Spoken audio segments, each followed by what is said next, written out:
Alors par ailleurs, j'assume moi de dire que quand je suis ministre, c'est pas pareil que quand j'étais porte-parole de l'opposition. Ça n'enlève rien à mes convictions, mais là, chaque fois que je parle, je suis dépositaire aussi de l'intérêt général, et pas simplement de la parole de Benoît Hamon, porte-parole du Parti Socialiste, mais aussi du gouvernement qui représente les intérêts de la France, et c'est la République. Donc c'est, excusez-moi de vous le dire, mais je suis pas là pour faire un point presse du PS, quoi. Voilà, Benoît Hamon est devenu ministre et comme ses petits camarades, il a parfois dû se livrer à quelques contorsions lors de la rentrée du PS à La Rochelle. Alors comment les différents ministres ont-ils répondu aux critiques auxquelles fait déjà face le gouvernement? Quelle image ont-ils voulu donner lors de ce rendez-vous qui sent encore un peu les vacances? Et quelles sont les relations entre les socialistes et leur gouvernement alors que Martine Aubry s'apprête à quitter son poste de première secrétaire? Pour répondre à ces questions et pour déshabiller en tout bien, tout honneur, Jean-Marc, Manuel, Martine, Arnaud et les autres, avec nous 4 invités. Alain Bergogneau, historien, spécialiste du PS et auteur de ce livre, Le socialisme à l'épreuve du capitalisme, chez Fayard. Je précise que vous êtes vous-même au PS et donc que vous connaissez bien Martine Aubry, dont on parlera tout à l'heure. Rémi Lefebvre, politologue. Vous vous intéressez, vous, spécialement aux militants socialistes et on verra avec vous comment ils ont reçu les discours de leur ministre. Vous étiez, vous aussi, à La Rochelle. Guy Alves, communicant de l'agence Big Malion. Et enfin, Denis Bertrand, sémiologue et habitué de l'émission. On va commencer avec vous par commenter une des premières difficultés qu'ont eu les ministres en arrivant sur le port de La Rochelle, celle de savoir comment se comporter lors de ce rendez-vous d'habitude plutôt festif. Depuis Berlin, François Hollande les avait invités à goûter le bonheur de la victoire. Un mot d'ordre repris par certains, mais pas par tous. Écoutez. C'est la première université d'été avec le Parti socialiste au pouvoir. Donc c'est un moment de joie, un moment de rassemblement, de convivialité et puis aussi un moment de responsabilité. Vous parlez de rentrée joyeuse, on sent pas quand même les gens très joyeux, on a plutôt en tête que ça va être dur, quoi. Non, mais la situation est difficile, la rentrée n'est pas joyeuse. Il y a le bonheur d'être ensemble, alors qu'il y a un an, nous abordions la compétition. Nous n'en sommes plus à savourer les victoires, nous en sommes à les mettre en œuvre, à les faire fructifier pour l'intérêt de la France et des Français. Voilà, et toc. Quant à Jean-Marc Ayrault, eh bien, il n'a eu, lui, pratiquement qu'un mot à la bouche lors de son discours. Écoutez et trouvez-le. L'élection présidentielle a été gagnée, que l'élection législative l'a été aussi, mais on sait que ce n'est pas facile parce qu'il y a toujours un doute dans l'esprit d'une partie de nos concitoyens. Il y a un travail qui est fait par Pierre Moscovici sur les tarifs des carburants. C'est pas facile. L'énergie, le gaz, l'électricité. Sujet récurrent où à chaque fois on nous impose des hausses mécaniques. C'est pas facile parce qu'on dépend de contrats de long terme.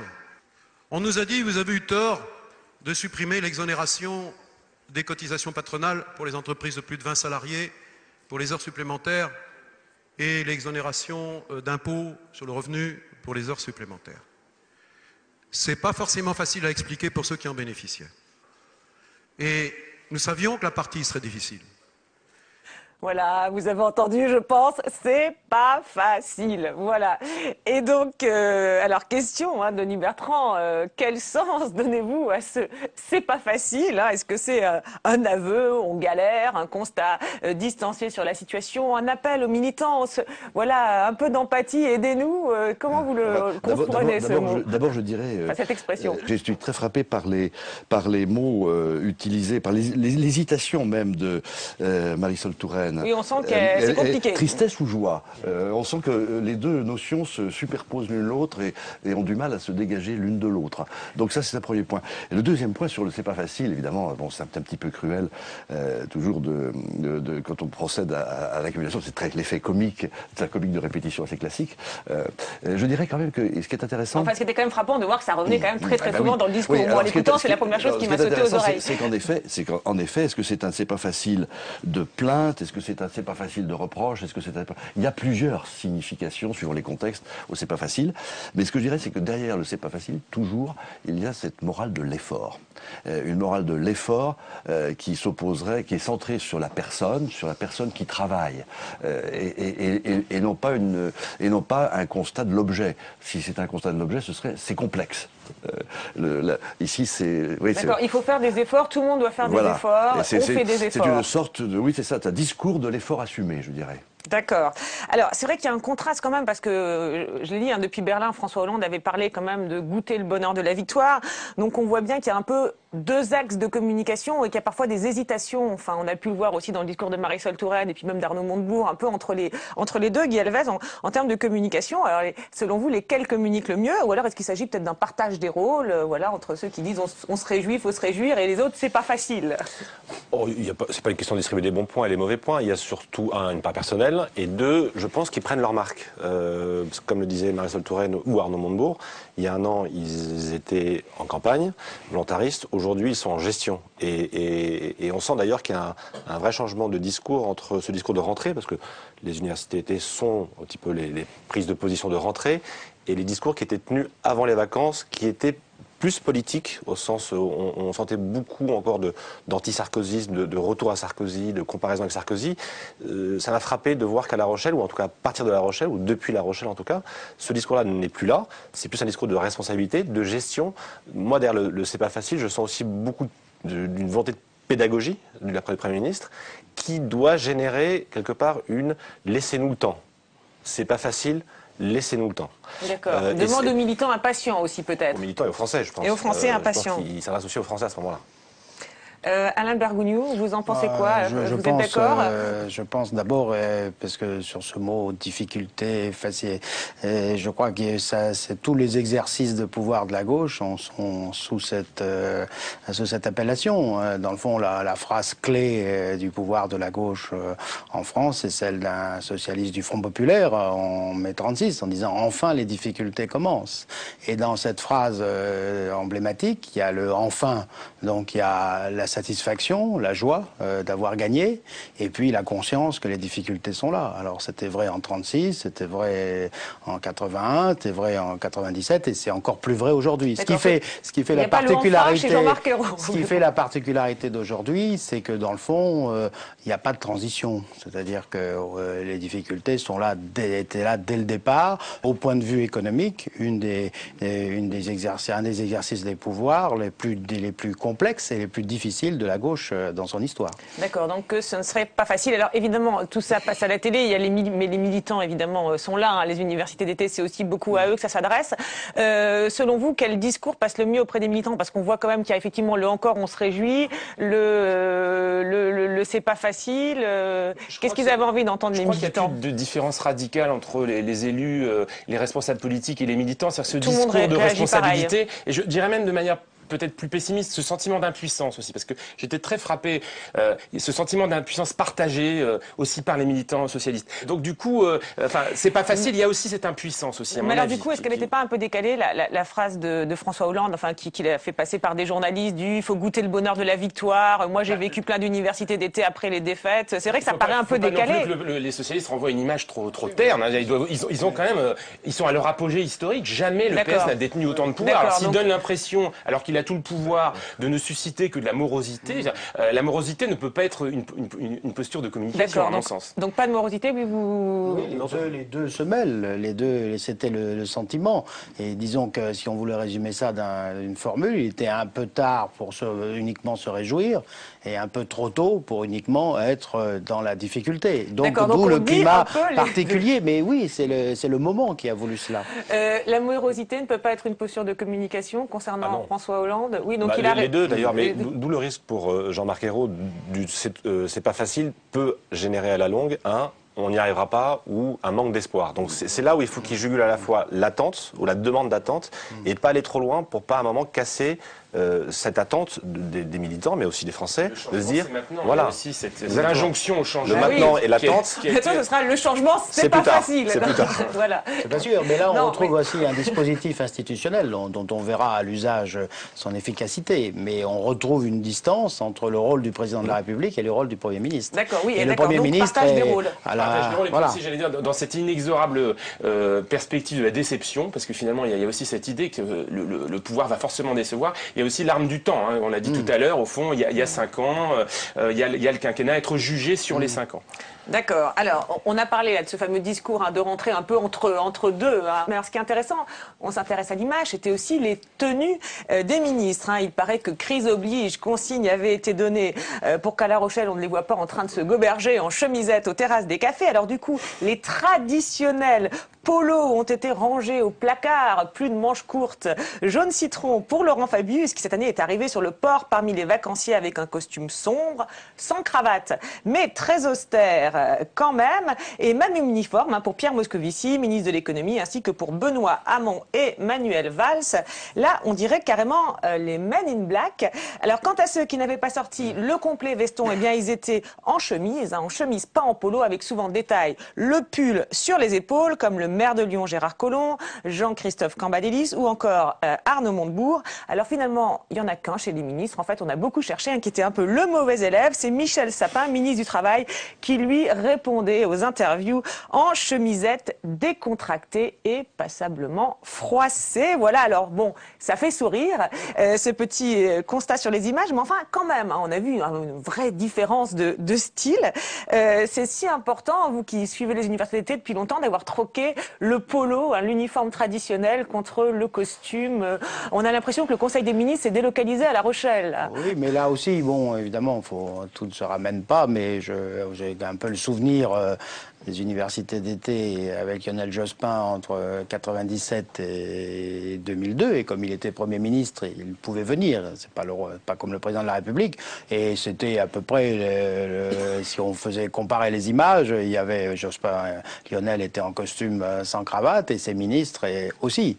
Donc là, c'est simplement la nécessité du pouvoir et de la responsabilité. Ouais, bah, il faudrait le dire à Michel Sapin alors. Hein, parce oui, que... mais bon, il y a une ou deux exceptions, mais bon, dans le fond, on n'était pas, si on compare les habits, les modes d'être, etc., il y a les universités d'opposition et les universités de gouvernement. Polo pour l'opposition, costume sans cravate quand on est au gouvernement, c'est important parce qu'on se dit, est-ce que les Français ont besoin de ça, Guy Alves, pour comprendre, enfin voilà, pour bien repérer que ça y est, le PS est au pouvoir, alors il faut être en costume. C'est si important que ça en termes d'image? Je pense qu'il y a plusieurs choses qui se mélangent. Inconsciemment même, je suis même pas certain qu'ils aient besoin de consignes. Inconsciemment, quand vous êtes ministre de la République, vous arrivez à une opération comme ça qui est une opération de rentrée politique. Vous êtes ministre toute l'année, les vacances, pas vacances. Voilà, c'est ce qui change à mon avis avec l'opposition, c'est que l'opposition, vous rentrez d'une période de vacances réelles. Vous êtes encore en vacances? Je pense que Manuel Valls, Laurent Fabius, Pierre Moscovici, les vacances ont été assez courtes. Donc je pense que dans leur tête, ils sont ministres tout le temps, ce qui est tout à fait logique. Donc la tenue vient un peu avec. Je pense pas qu'il y a besoin d'un dress code, d'un calcul. Cela dit, on se rappelle des universités du MP quand elle était au pouvoir. Il y avait plus la chemise, le pull sur les épaules, voilà, qu'on a vu chez certains, plus que le costume. C'était moins de rigueur. La logique, c'est qu'il faut être bien déjà. Si on a envie de mettre une chemise, on met une chemise, ça ne changera pas une virgule ni à votre popularité, ni à votre politique. Dans le théâtre de La Rochelle, il y a d'un côté les normes de décontraction. Il faut être dans l'hypocorrection. Il faut quand même montrer que c'est la fin de l'été, que c'est avoir des échanges avec les. Qu'on est un militant comme un autre. Voilà, qu'on est. Et puis en même temps, ces dirigeants sont devenus ministres et donc ils doivent endosser les signes les plus extérieurs de la fonction, d'autant qu'ils viennent d'être nommés. Donc on verra peut-être la prochaine université d'été, il y aura peut-être un peu plus de chemises et un peu moins de vestes. Mais là, ils sont encore dans une phase où ils doivent endosser le rôle et renvoyer des signes de crédibilité, à mon avis. D'accord. Bon, en tout cas, là, on va en revenir maintenant au discours avec quand même des sujets sensibles qui ont été évoqués dans le cadre de ces universités d'été. Des sujets au cœur de la rentrée, des sujets qui normalement clivent le PS. Le premier, c'est la sécurité. Et là, d'après Manuel Valls, les choses ont beaucoup changé. Je vous propose de l'écouter en salle plénière devant les militants sur deux sujets sensibles, l'intervention de la police dans les quartiers et le démantèlement des camps de Rome. Mais je demande à tous, et notamment aux socialistes, de prendre conscience que nous avons besoin de soutenir et la police et la gendarmerie dans ces quartiers, notamment quand on leur tire dessus, parce que ceux qui leur tirent dessus ne le font pas au nom d'une révolte ou d'une révolution, ils le font parce qu'ils ne veulent pas que les forces de l'ordre interviennent dans les quartiers pour démanteler les trafics d'armes, les trafics de drogue qui brisent notre jeunesse. Et la gauche, parce que je ne me sens pas isolé avec la confiance du président de la République, du Premier ministre, de mes collègues au gouvernement, des élus socialistes. Et c'est un changement par rapport à ce qu'on a pu connaître par le passé. La gauche doit rétablir l'ordre républicain là où il y a un ordre qui est celui de la jungle qui veut chasser la République de ses quartiers. Mais je continuerai à mener le démantèlement de campements où il y a de la misère sanitaire, sociale, où il y a des bidonvilles. Qui peut permettre à gauche des bidonvilles dans le banlieue? Qui peut permettre des bidonvilles sous les autoroutes? Qui peut permettre que dans le département de la Seine-Saint-Denis, 7000 personnes vivent dans des conditions épouvantables dans un département qui connaît déjà la crise économique, l'échec scolaire et l'insécurité? Qui peut le permettre? La gauche est s'attaquer à toutes les inégalités, celles que connaissent ces populations qui sont les damnés de la terre, mais celles aussi que connaissent leurs voisins, les habitants des quartiers populaires. Voilà, un discours enflammé, on voit qu'il a lâché ses notes et surprise, hein, non seulement les militants applaudissent pendant le discours, mais à la fin il a même droit à une standing ovation. Regardez.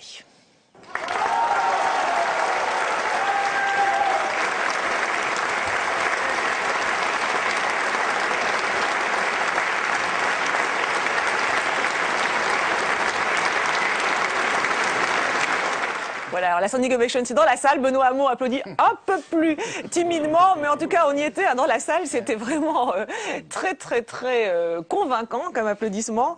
Alors, peut-être d'abord sur la réaction de la salle. Voilà, Rémi Lefebvre et Alain Bergougnoux. C'est quoi? Alors, c'est le PS qui a changé ou c'est tout simplement Manuel Valls qui a été très bon? Allez-y. Alors, chacun Moi, je pense son tour. que c'est le PS qui a changé. Manuel Valls était très bon, très combatif. Il était attendu. Hein, il a été légèrement critiqué. Et moi, ce qui me frappe beaucoup, c'est que là, il y a un aggiornamento qui s'est produit. Très clairement, la position du PS sur la sécurité, aujourd'hui, elle est assumée. Hein. Manuel Valls est le ministre de l'Intérieur, mais aussi le ministre de la Police. Hein. Il a défendu des positions, moi, qui pouvaient paraître étonnantes, assez proches de la ligne de Nicolas Sarkozy pendant cet été. Et finalement, ça a suscité un tollé très faible. Et là, ça a été validé par les militants. Hein. Ça a beaucoup, d'ailleurs, ça a été dit dans la presse, mais Benoît Hamon était très frappé par cette validation par les militants. Alors même là, on le voit, il est sous le choc. Il est groggy, alors même que Valls, c'est quand même quelqu'un qui n'est pas très populaire dans la base militante, parce que connu pour des positions plutôt droitières. Mais sur la sécurité, je crois que très clairement, là on le voit bien, le tempo qui est donné à Manuel Valls, ministre de l'Intérieur, c'est de ne pas être pris en défaut, hein, et de couper tout de suite l'herbe sur la critique du laxisme. Là on est vraiment idéologiquement, hein, mais on le voit bien, là il y a une droitisation de l'opinion sur les questions de sécurité, et on voit aussi une droitisation des militants sur cette question-là. D'accord, sachant donc qu'ils n'applaudissent pas Manuel Valls, ils applaudissent Manuel Valls, ministre de l'Intérieur, sur la sécurité. Oui, puis ils applaudissent la conviction et la force. Mais dans le fond, là évidemment, il y a une évolution, mais cette évolution, il faut se souvenir que Jean-Pierre Chevènement incarnait ce rôle dans le gouvernement de Lionel Jospin. Donc certes, il était à côté du Parti socialiste, mais enfin, Jean-Pierre Chevènement est une grande figure de la gauche socialiste. Et la doctrine avait été fixée dès 97, c'est-à-dire prévention, répression, sanction par Lionel Jospin lui-même. Alors, ce qu'il y a eu, pu dire ça pour les militants comme ça. Jean-Pierre Chevènement aurait pu le dire, mais il aurait peut-être pas été applaudi avec la même force. Mais parce que là, il y a eu une évolution, et je conteste l'idée que la comparaison doit se faire avec Nicolas Sarkozy, parce que les notions étaient déjà en place. Sauf que là, je pense qu'il y a une plus large majorité de socialistes qui se reconnaissent à la fois dans cette nécessité et dans cette vision. Oui, enfin il dit quand même, hein, d'ailleurs je vais vous faire agir Galvez, mais d'abord Denis Bertrand peut-être sur le fond du discours et sur la rhétorique, hein, il y a des phrases là que j'ai notées justement. La gauche s'attaquait à toutes les inégalités, celles que connaissent les populations qui sont les damnés de la terre, mais aussi celles que subissent leurs voisins des quartiers populaires, donc il renvoie un peu, on a l'impression, c'est vrai que par moments, vous allez me dire, ça ressemble un peu à cette rhétorique aussi qu'avait Nicolas Sarkozy de dire bon, il y a les problèmes des uns, mais attention, n'oublions pas, il y a aussi les problèmes des autres, il y a les problèmes de ceux effectivement qui subissent ça. Oui, enfin moi je ne rapprocherai pas de Nicolas Sarkozy ce discours-là, parce que je crois que c'est un discours qui est très clair dans sa manière de s'adosser à des valeurs. D'accord, il rappelle toujours les valeurs de gauche. Elles forment la base continue qui est derrière. Mais ce que je trouve extraordinaire, c'est que c'est une preuve, parmi d'autres historiques, de la puissance de la rhétorique oratoire. Alors en quoi elle est puissante? C'est-à-dire que la situation, le contexte, l'auditoire exigeait, pour faire passer son message, qu'il soit porté avec une force d'assomption, une force de conviction, au-delà de la moyenne des discours, sur la moyenne des sujets. Je pense qu'à ce moment-là, c'est même un côté dans l'ovation, un côté bravo l'artiste. Bravo l'artiste d'assumer à ce point. Ce qui est difficile à assumer aussi. Donc on assume. Ah d'accord, donc la question, donc vous dites on applaudit aussi le talent de l'artiste. Alors Guy Elvez, sur la rhétorique, sur le... Non mais au-delà du talent de Manuel Valls sur ce discours-là, je pense qu'il est servi par deux choses. La première, c'est qu'on sort en plus d'une série de discours où le gouvernement, on voit le Premier ministre, on voit le ministre de l'économie, n'a pas la main sur les sujets. Il est extrêmement en retrait, il est en gestion des dommages. Et là, les militants, moi je l'ai en tout cas pris comme ça à la télé, ont un discours d'un de leurs ministres volontariste sur des sujets qu'ils maîtrisent, sur les sujets qu'ils endossent et sur les sujets sur lesquels il va de l'avant.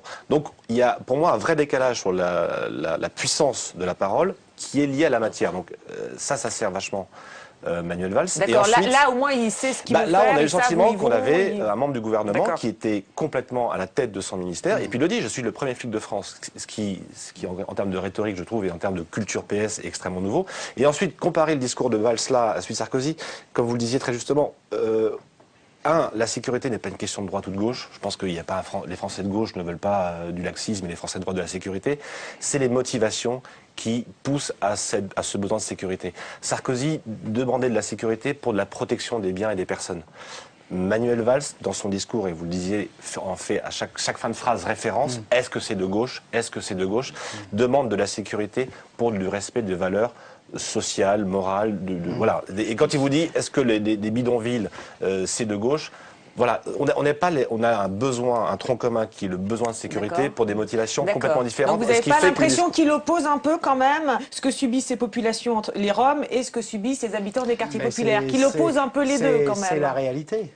C'est-à-dire que oui, non, mais la question peut-être. Et quelqu'un, évidemment, qui a aussi évolué depuis 1968, Daniel Cohn-Bendit, quand il a fait une interview sur la question des camps des Roms, a bien montré la contradiction de la réalité. Il faut tenir les deux bouts. Et il n'y a pas on peut rien faire d'autre, ni pleinement d'un côté, ni pleinement de l'autre. Donc ce discours est le seul que l'on puisse faire.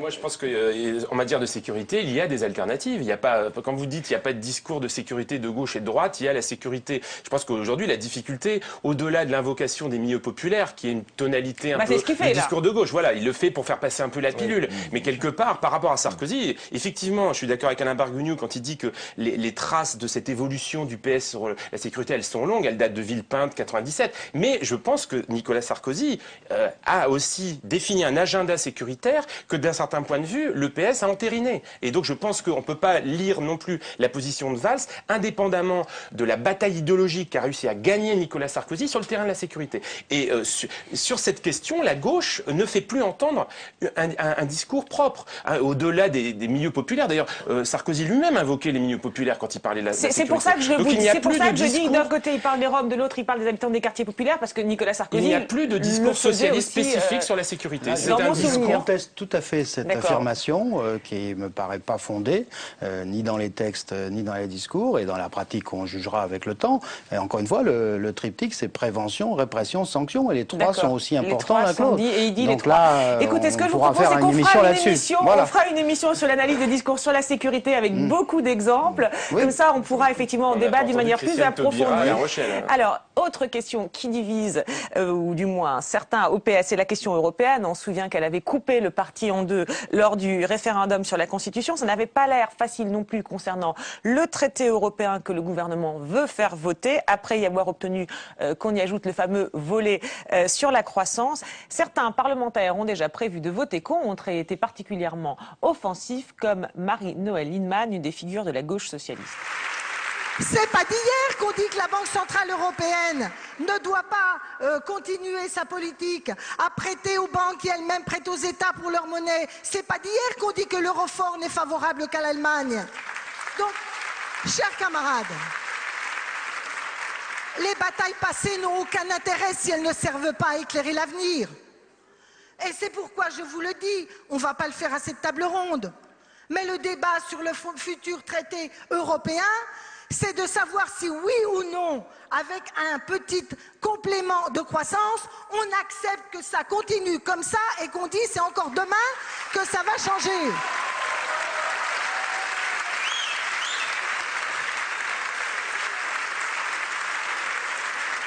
Et je vous le dis, on peut avoir des désaccords entre nous, on en aura. Alors je le dis à François Hollande et à Jean-Marc Ayrault. Alors même que la Cour de Karlsruhe n'a même pas encore délibéré sur le MES et sur l'autre, pourquoi nous précipitons-nous à ratifier ce traité? Attendons! Bon, à l'applaudimètre, c'est pas mal non plus, on va dire, dans la salle. Et en tout cas, elle est nettement plus applaudie que Pierre Moscovici, qui lui répond juste après. Regardez un extrait. Je veux exprimer, on sans doute un peu plus qu'une nuance avec Marine Noël, une nuance respectueuse, mais une nuance tout de même. Non, pas... Vous savez, je pense que ce type d'attitude, franchement, nous sommes à l'université d'été du Parti Socialiste, c'est le parti du président de la République, c'est le parti du Premier ministre, c'est le parti du gouvernement. Et moi j'écoute ce que dit Marie-Noël, je respecte, et je l'ai toujours fait, ce que disent et pensent les camarades qui pensent qu'ils ne peuvent pas voter tel ou tel traité. Mais je veux vous dire une chose, c'est que quand François Hollande va demander avec Jean-Marc Ayrault au Parlement de ratifier ce traité, ce n'est ni une trahison, ni un abandon, ni une démission, c'est un choix. Voilà, c'est un choix. Alors que disait justement, il parle du Premier ministre, qu'a dit le Premier ministre? Je vous propose de l'écouter et vous allez voir qu'il a des arguments de fermeté. Tout l'argent que vous mettez dans la dette, ce n'est pas un traité qui nous l'impose, c'est parce que nous avons le devoir de la réduire, parce que la dette, c'est moins d'argent pour l'éducation, moins d'argent pour l'investissement, moins d'argent pour les services publics, et donc notre devoir, c'est de la réduire de toute façon, quoi qu'il arrive. Alors, je vous invite vraiment à réfléchir. Le débat dans le Parti Socialiste, on me dit, est-ce que vous allez devenir un parti Godillot, parce qu'avec Martine Aubry, vous avez signé une contribution. Je ne veux pas aller plus loin sur ce sujet, ça viendra dans quelques jours. Mais non, vous imaginez le Parti Socialiste, parti Godillot, vous? C'est un parti de débat. Le débat doit se poursuivre, mais on doit le faire en toute lucidité. Et moi, je vous invite à consolider la majorité parlementaire, la majorité autour du président de la République. Pourquoi? Pas uniquement par esprit de discipline, mais parce que lorsque François Hollande, qui représente la France dans les sommets européens, arrive, il arrive avec derrière lui une majorité de citoyennes et de citoyens pour son élection, mais aussi pour le Parlement. Et tout affaiblissement de cela, dans les discussions à venir, mettrait la France en situation plus difficile. Voilà, donc il en appelle à la responsabilité. Le débat doit se poursuivre, mais je vous invite à consolider la majorité. Alors, il paraît que certains, notamment à la gauche du PS, l'ont trouvé trop fermé au débat, trop directif vis-à-vis des parlementaires qui voudraient ne pas voter le texte. Alors, on va commenter tout ça, mais d'abord, Denis Bertrand, sur le discours uniquement, vous, en tant qu'expert du langage, où le placez-vous voilà, sur l'échelle de la fermeté et de l'ouverture au débat? Je dirais d'abord que le discours de Jean-Marc Ayrault me paraît emprunter une voie étroite. C'est un chemin de crête. Le débat, mais c'est tout de même, très subtil. J'ai réécouté, là, j'ai essayé de comprendre, mais comment il arrive à transformer le devoir de discipline, et sous forme d'obligation, en volonté libre et responsable. Parce que la question que ça pose, après on en parlera vis-à-vis effectivement de peut-être la tradition du PS et de Jean-Marc Ayrault et de son attitude en général, mais peut-être Guy Alvez sur sa posture. Est-ce qu'il a vraiment le choix, Jean-Marc Ayrault? Est-ce qu'il n'est pas obligé de faire preuve d'autorité devant les militants? Si, bien sûr qu'il doit faire preuve d'autorité. Moi, j'ai toujours beaucoup de plaisir à regarder le PS, et j'avais beaucoup noté en 97, c'est qu'ils ont une capacité, et avec cette logique de débat, à avoir les deux opposés à l'intérieur du parti. Ce qui, en fait, d'un point de vue purement politique global, c'était flagrant en 97, où vous aviez DSK en face d'Aubry, vous aviez Chevènement en face de Guigou, et tous les postes étaient répartis comme ça, ce qui est arrivé à un moment à ce que, l'ensemble des Français aient leurs favoris, donc certains étaient pour DSK, d'autres disaient, non, moi je préfère la fermeté de Chevènement au laxisme de Guigou, et on voyait même que l'opposition à ce moment-là disait, il est pas mal ce DSK. Mais très bien ce DSK. Moi je préfère Chevènement, au moins lui c'est un type de, c'est pas comme l'autre. Et je me disais, est-ce qu'ils vont refaire ça? Alors, on n'est plus dans une logique à l'intérieur du gouvernement, parce qu'en 96, c'était à l'intérieur du gouvernement. Là, on sent qu'il y a une forme de solidarité, parce que crise oblige, et que je pense que des débats trop internes au sein du gouvernement seraient mal perçus. Oui, parce qu'ils n'ont pas trop envie de faire ça, on a l'impression. Il y a des petits sujets sur le nucléaire qui sortent, mais globalement, on reste. En revanche, on sent, est-ce que ce sera l'avenir qui le dira, que cette partie pile et face se joue entre le gouvernement et le parti, et je trouve ça extrêmement habile, parce que ça réduit le discours à un champ qui reste au sein du PS. Alors on aura Lindemann contre Moscovici, on aura un moment Hamon contre voilà. Mais pour l'instant, Hamon, on l'a entendu dans le teasing de l'émission, pas trop. Pas trop. Pour l'instant, ils sont quand même pas très nombreux. D'accord, mais vous pensez que c'est habile et que finalement, après, bon, Jean-Marc Ayrault, après le débat, la discipline. Jean-Marc Ayrault, c'est un patron. À la fin, il tranche, comme tranchait en 87 Lionel Jospin. Il essaie de faire le débat, et puis à la fin de l'histoire, on siffle la fin de la récré. Et puis vous verrez que tout le monde rentre dans les bercailles, et je ne sais pas comment ça va trancher, mais si on tranche sur Moscovici, vous verrez que Lindemann a dit ce qu'elle avait à dire. Elle dira « je l'ai dit en public ». Le Premier ministre a tranché, ou le Président maintenant en l'occurrence. Voilà. Mais je trouve ça assez habile, ce qui n'est pas du tout la culture de droite. Ou la culture de droite, même si le parti ou si les ministres sont en total désaccord, et on l'a vu pendant 5 ans, avec le Premier ministre ou avec le Président de la République, silence dans les rangs, il n'y a pas une tête qui dépasse. Ils ne disent pas, ils attendent la défaite pour on attend la défaite pour que le lendemain on fait des livres livres et on dit qu'on n'a jamais été d'accord avec le mec. D'accord. Bon. Alors, donc visiblement, ils s'y prennent bien. En termes de communication, Didier Alves, vous n'aviez pas l'air tout à fait d'accord, Alain Bergougnou. Je suis d'accord sur l'idée centrale qui vient d'être exposée. C'est-à-dire que d'être un parti où le débat existe, par exemple sur l'Europe, ça fait quasiment plus de 10 ans. Oui, là, le débat existe. Ça leur a même fait du tort, d'ailleurs, pour le coup. Qu'on n'arrête pas d'en parler, d'en débattre, que l'émotion des congrès, des contributions portent beaucoup sur ce thème-là. Donc c'est une chance, parce que c'est ce qui permet aux partis d'évoluer et de ne pas être trop rigides. On a connu des partis rigides qui sombraient. Mais en même temps, c'est toujours un risque. C'est-à-dire que c'est pas du tout évident que ça se termine par une unanimité. Là, quand il y a eu on l'a vu en 2005, on l'a vu au moment de la guerre du Golfe, on l'a vu dans les périodes plus anciennes. Donc c'est pour ça que Jean-Marc Ayrault dit le débat, mais... La synthèse n'est pas toujours assurée. Mais Jean-Marc Ayrault est dans son rôle, il est chef de la majorité. Et donc, il doit plaider le rassemblement, et c'est tout à fait normal. Si le rassemblement ne va pas jusqu'au bout, s'il y a une petite minorité qui s'abstient, parce qu'il y a plusieurs possibilités, qui s'abstient, bien sûr, on peut s'abstenir aussi, qui s'abstient pour pas faire perdre la majorité, ou qui vote contre, il y aura l'immense majorité qui votera pour. Et en même temps, le débat continuera, parce qu'en plus, sur le fond, là, on n'est pas uniquement dans la forme, c'est une vraie question. Effectivement, on voit bien que c'est un sujet effectivement qui risque de continuer à diviser le PS. Un petit mot sur la réception de ces différents discours, Rémi Lefebvre, et sur l'attitude de Jean-Marc Ayrault. C'est intéressant qu'il était perçu comme aussi ferme, aussi fermé, alors qu'il prend quand même soin de dire il y a le débat, il en faut. Il y a la réception de discours de Marie-Noëlle Lienemann, très très combatif, un peu sur le registre de Valls tout à l'heure. C'est vrai, en même temps, elle flatte la base militante qui, sur ces questions-là, est sans doute plus à gauche que les dirigeants et plus critique sur la construction européenne. Moi, ce qui me frappe quand même dans les débats qu'on a eus, c'est toute la question du statut du parti quand il est au pouvoir. Ces derniers mois, on a beaucoup entendu l'expression parti godillot. Ce que ne doit pas être le PS, c'est le parti godillot, mais on voit mal comment il ne pourra pas être un parti godillot. Quand on voit, par exemple, comment se prépare le congrès, parce que c'est aussi très frappant, cette université d'été, elle se situe à 1 mois et demi d'un congrès, on n'en a presque pas parlé au moment de ces universités d'été. En général, les périodes de pré-congrès sont quand même des moments d'exacerbation des divergences au sein du parti, et là, il y en a pas beaucoup eu, et Marie-Noëlle Lienemann prépare aussi le congrès, là, très clairement, dans sa prise de parole. Or, quand même, on risque d'avoir, c'est un cas quasi inédit dans l'histoire du PS depuis 81, une motion quasi unique.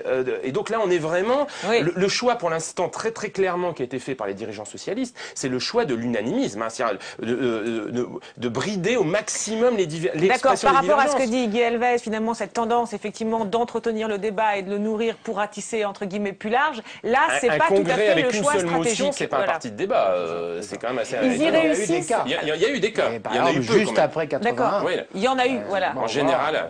Alors on va dire à Guy Elvez qu'ils réussissent finalement à leur corps défendant. Alors peut-être c'est pas la stratégie, mais vous trouvez qu'ils n'y arrivent pas trop mal quand même.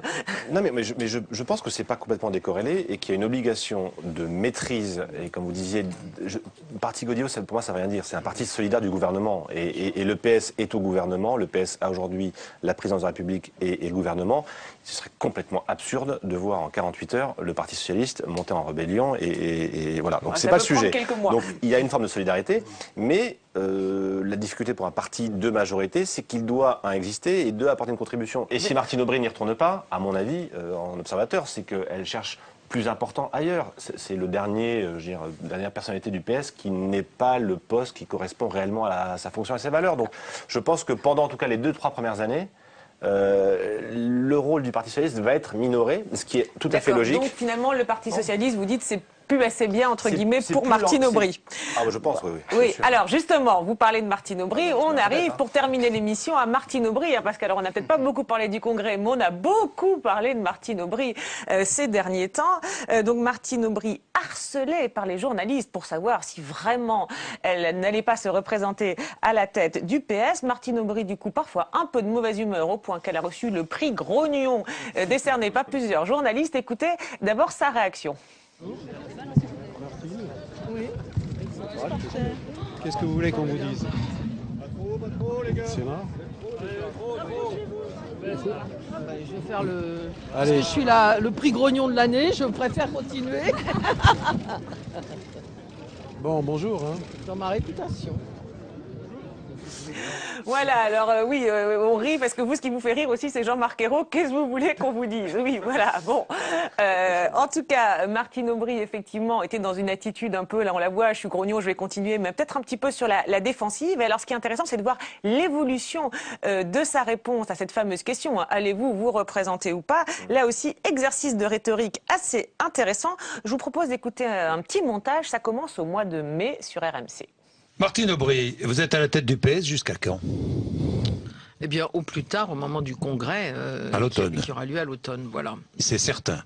Vous quitterez... Oui, si toutes les conditions sont réunies, ces conditions... Ah, ça veut dire quoi? Mais en général, je fais en sorte qu'elles le soient. Oui, c'est-à-dire que le Parti socialiste continue sur la lancée de ce que j'ai fait depuis 4 ans. Si l'on vous invite d'ailleurs avec plaisir sur Europe 1 après le congrès du parti fin octobre, vous savez déjà si vous serez toujours secrétaire du parti, Martine Aubry? Non, je crois que toutes les conditions sont réunies, je l'ai déjà dit, pour que je ne le sois plus. C'est ce que voilà, et si tout se passe comme je le souhaite, et il n'y a pas de raison que ça ne soit pas ainsi, je ne serai plus la première secrétaire du Parti socialiste. Je le dis, moi, tout le monde me demande qu'est-ce que vous allez faire. Vous avez bien compris. J'ai décidé de ne pas renouveler le mandat. Mais je l'ai dit, je ne partirai qu'après avoir fini le boulot. Et avoir fini le boulot, c'est être sûr que le Parti socialiste soit sur de bons rails et dans de bonnes mains. C'est comme ça que nous continuerons. C'est mon seul souci. Voilà, alors certains peuvent dire que ça prend du temps parfois de finir le boulot. Denis Bertrand sur son discours, est-ce que vous voyez des évolutions là dans les bémols qu'elle apporte, parce que d'abord elle dit si toutes les conditions sont réunies, mais je fais en sorte généralement qu'elle le soit. Puis après, certains ont eu l'impression qu'elle nuançait davantage, si tout se passe comme je le souhaite. Que pensez-vous de l'évolution? D'abord, je constate qu'on parle beaucoup de rhétorique. C'est sûr, ça passionne tout le monde là sur le sujet. Et là, évidemment, c'est un exercice typiquement rhétorique auquel se livre Martine Aubry, qui est d'affirmer une décision et de la soumettre à une condition. Mais c'est surtout le troisième temps qui est intéressant, c'est que la condition est déjà dans les faits. Ah bon? Donc on revient, c'est ce qu'elle dit. Elle dit, je fais en sorte que les conditions que j'aimais soient au début. Mais à la fin, l'évolution, elle est là. À la fin, les conditions sont encore plus dans les faits. Je sais que je fais en sorte, et c'est la réalité, que le parti... Si bien que la ruse de la condition est soumise à une réalité des faits qui revient à la décision initiale. Alors, ça, c'est sur le plan du discours, on va dire. D'accord, parce qu'alors, certains, qui ne s'en tiennent pas forcément qu'au discours brut, mais qui analysent les messages subliminaux, ils voyaient et ont perçu des menaces, disant peut-être qu'elle pourrait ne pas se retirer. Voilà, si François Hollande lui mettait des bâtons dans les roues, si les Hollandais, en tout cas, lui mettaient des bâtons dans les roues, qu'il y avait une menace là-dedans. Alors, ceux qui connaissent le PS, est-ce que réellement on l'entend, cette menace? Et Denis Bertrand, vous-même, qui connaissez peut-être moins le PS, mais qui êtes spécialiste du discours, est-ce que vous l'entendez, cette menace? Est-ce que objectivement elle existe? Ou est-ce qu'elle est très habile et on l'entend pas? Elle affleure quand même, moi je trouve. Ce qui est frappant sur ce discours sur les conditions, c'est qu'elle ne les a pas explicitées, ces conditions. En gros, les conditions, c'est quand même globalement qu'elle maîtrise sa propre succession. Et donc, et on voit bien que tout le jeu de François François Hollande, c'était de ménager Martine Aubry pour ne lui donner aucun prétexte pour qu'elle rempile, hein, puisque évidemment François Hollande, ce qu'il souhaite de manière absolue, c'est que Martine Aubry ne reste pas. Donc on est un peu dans une espèce de jeu d'ambiguïté croisée qui entretient en même temps la rentrée médiatique, parce que ça fait parler les journalistes. Martine Aubry, ça lui permet d'allonger encore un peu son temps d'exposition médiatique. Mais c'est un peu surréaliste. Ces conditions n'ont jamais été vraiment explicitées, et je m'étonne d'ailleurs que les journalistes ne l'interpellent pas sur ces conditions. C'est quoi? C'est le cumul des mandats? C'est le choix du Elle dit qu'on secrétaire continue dans la direction que j'ai Le boulot, c'est initiée. quoi le boulot dont elle parle? Alors Alain Bergogneau, Oui, menace? Non, menace, non, je dirais dissuasion, mais la dissuasion est une menace. Donc, et c'est ultime, évident extrême. que Martine Aubry, qui a fait un travail reconnu au Parti socialiste, veut que ce travail se poursuive dans ses grandes dimensions, et en même temps, comme le disait Rémi Lefebvre, c'est un implicite qui est parfaitement connu.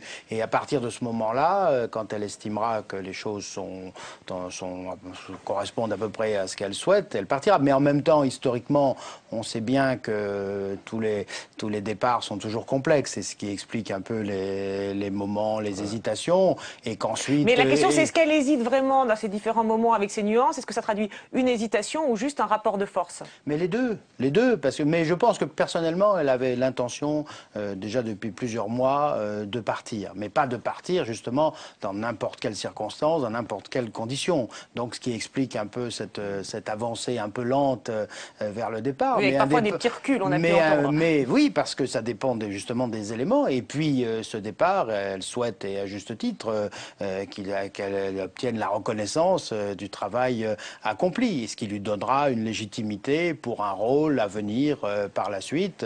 Donc on ne peut pas encore dessiner. Alors Guy Elvez, spécialiste de la communication, parce qu'on peut dire elle est très habile finalement, parce qu'il y a des menaces, mais pratiquement personne ne les entend finalement. Alors, on les entend. Enfin, Denis Bertrand les a pas entendus en tout cas. Si elle avait annoncé en mai chez... Il faut être socialiste averti, pardon, pour les entendre, on va dire. Voilà, non, pardon. même pas, mais si elle avait annoncé... Bien sûr. Ah bon, alors ça y est, maintenant elles sont assourdissantes. Allez-y, sur les menaces assourdissantes. Dès mai qu'elle quittait ses fonctions lors du prochain congrès, je veux dire, elle aurait été démonétisée complètement. Et sur une logique médiatique, d'existence médiatique, et sur une logique tout à fait réelle de peser sur son successeur. Là, elle garde cette... elle me fait penser un peu à Chirac en 2007, où tout le monde savait qui partait, et il disait « Oh, je réfléchis ». Bon, je réfléchirai du tout. Sauf qu'il y a une forme de respect, c'est-à-dire tant qu'elle n'est pas partie, il y a une forme de respect, et deux, elle continue à peser. Mais ce qui est drôle, c'est que souvent, dans le discours politique, on pose des conditions pour être candidat. Si les conditions sont réunies, si j'ai le soutien des gens, je serai candidat à la succession. Elle c'est l'inverse. Elle dit si les conditions sont réunies, si tout le monde me soutient, je partirai. Et donc ça, je trouve ça plutôt assez marrant. Partirai pour revenir. Pour revenir, ou ailleurs. Mais ce qui est assez marrant, c'est qu'elle renverse une dialectique qui est assez connue dans le monde politique, c'est le besoin de conditions, dont souvent on ne sait pas lesquelles d'ailleurs. D'accord, donc deux dimensions dans son discours. Ah oui, Alain Bergogneau, dites-nous, oui. Non mais ce qu'on a dit, tout le monde... même. C'est elle qui décide. Voilà, donc tout le monde l'a compris, donc au sein du Parti socialiste, et je soupçonne même la presse de l'avoir bien saisi.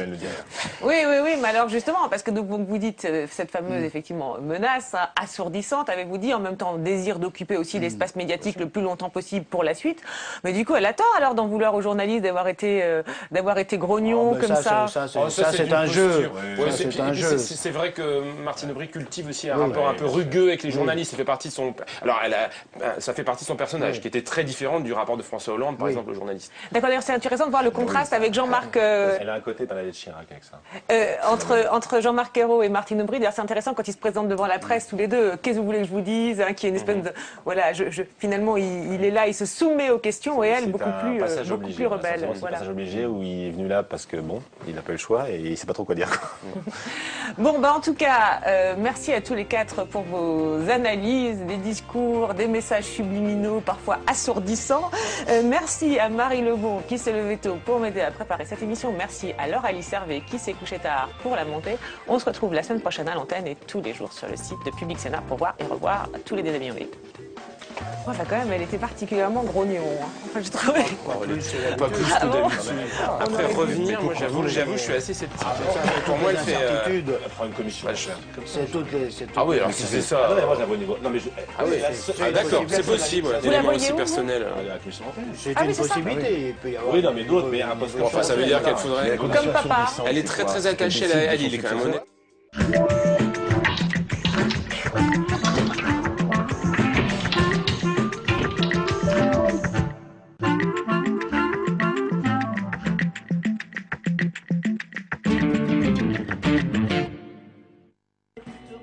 Maxime, c'est votre rendez-vous documentaire dans un instant.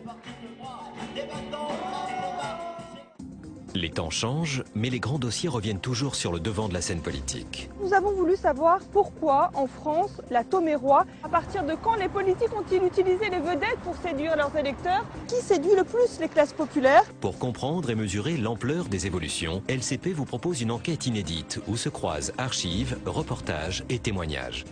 Ça va, ça vient, c'est votre rendez-vous pour décrypter les grands enjeux